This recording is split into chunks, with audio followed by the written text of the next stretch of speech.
So here's today's scenario. You've landed yourself your first job. Whether you're a fresh grad, still in school, or in another situation.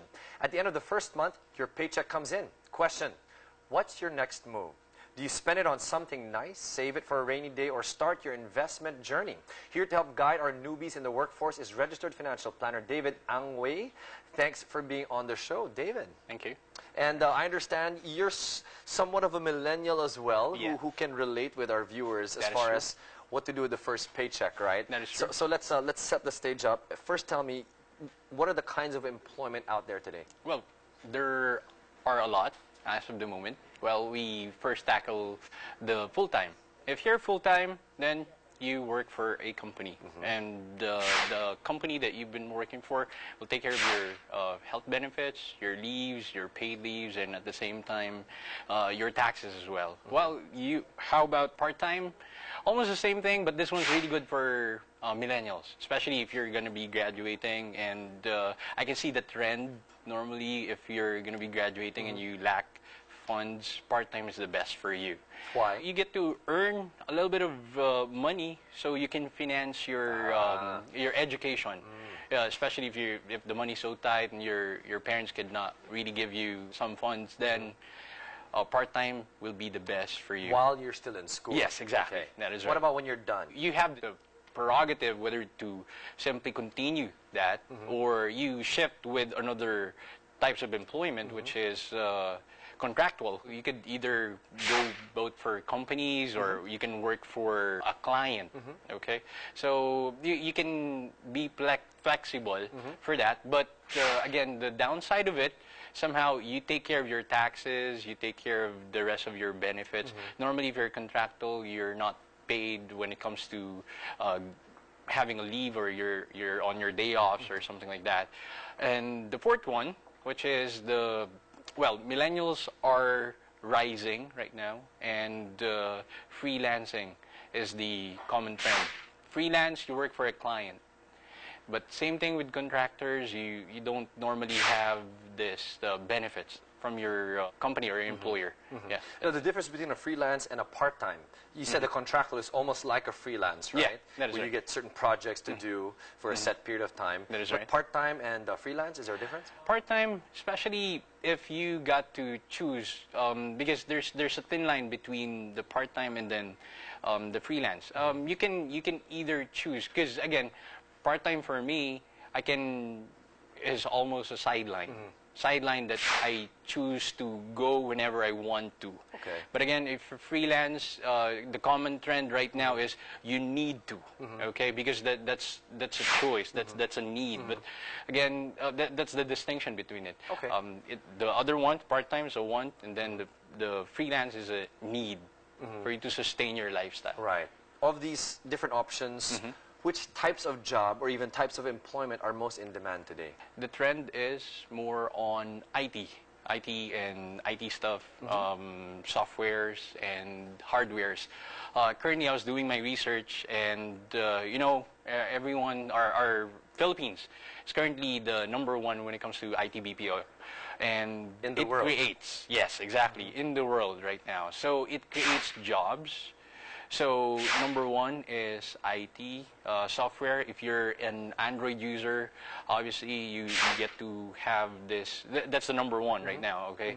So you got high-paying jobs because you're a developer, you're a network programmer, you got this database, you got knowledge when it comes to IT, and you sustain the jobs of the BPO because you're with your knowledge and skills. Okay. Are there any areas saturated? Are there any segments of IT that are also saturated? Softwares and database. That's the current. Because whenever you got problems with your system, you call these people.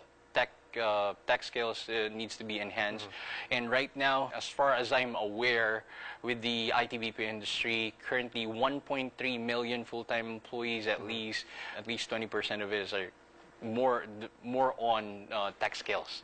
Outside of IT, what other jobs are in demand and what other jobs are saturated? I've done my research about it, and the one that pops up is the aside from BPO and the IT, we can see a trend of software engineering type of work. Because again, these are millennials.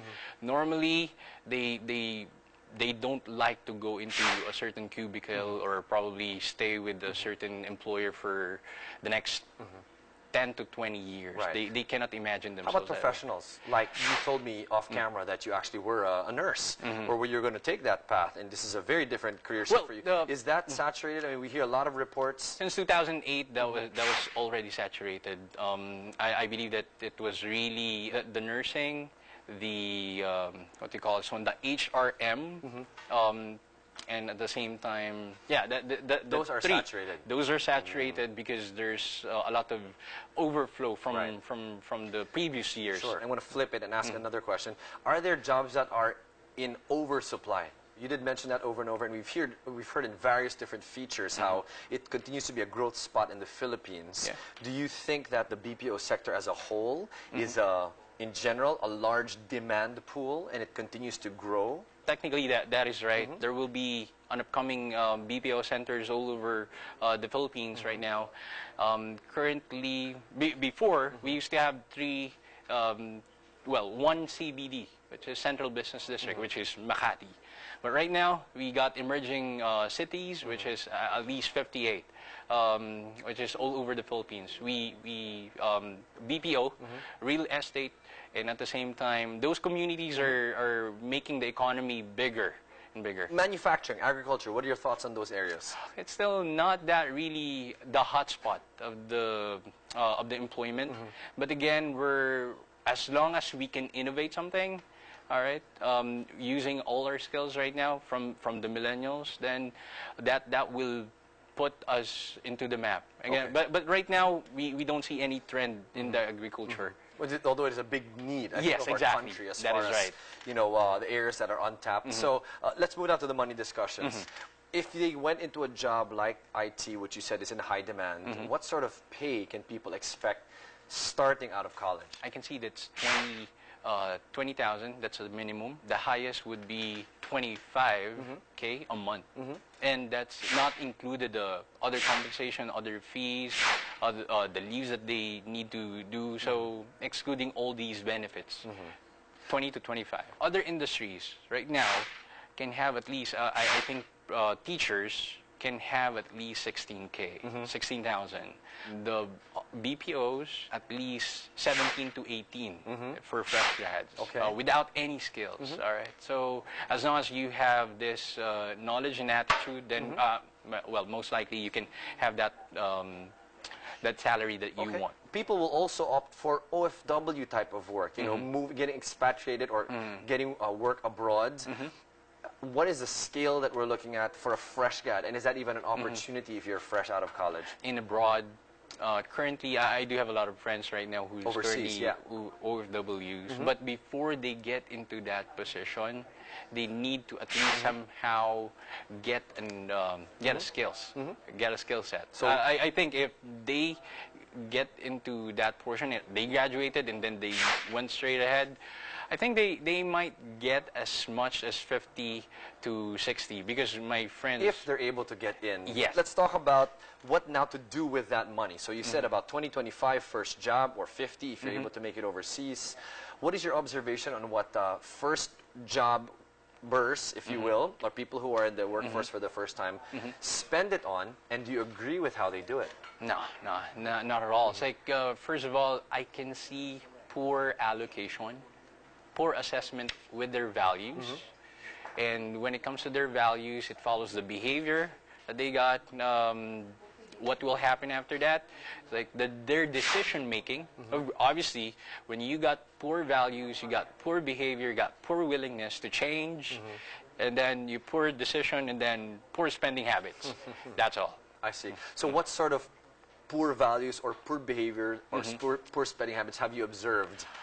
I can see that they value more, they overvalue now. They undervalue the future. Right now, they want it now. Okay? It's like... Immediate.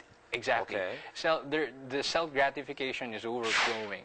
Whenever they see something, then they get into the temptation, then they move fast, they picked up their wallet, they purchase something immediately. That's the reason why a lot of them are currently in debt. They need to consciously be aware with it. And I think you can definitely, well, I join a certain community. Well, wherein I figure out that I am very poor when it comes to decision making. So knowing that, I need to make some adjustments. What are the adjustments that I need to do? And then it's kind of like looking at the mirror. And then you look at it, and then you ask you ask yourself a question: what do I want from my money right now? Where do I want to see myself 5 years from now? Because a lot of people today don't know exactly, if you're going to be throwing them a question, what happened with the 5 years of employment. They don't know. They don't how to count. They don't budget. That's exactly the problem that they... What about goal setting? Goal setting is very good. It's very good. After you become consciously aware about what's happening right now with your problem, it will be very good to ask yourself, what do you want to achieve? Okay, 5 years from now, or probably a year, okay, and then dissect it within monthly.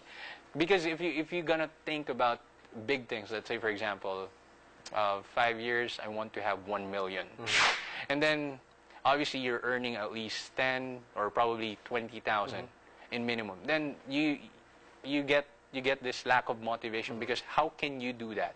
5 years and then 20,000, there's a big gap. Sure. So you need to dissect it, all right? Break it down. At least break it down for every month. And so that you again, SMART goals is specific, measurable, attainable, realistic, and time-bound. That's it.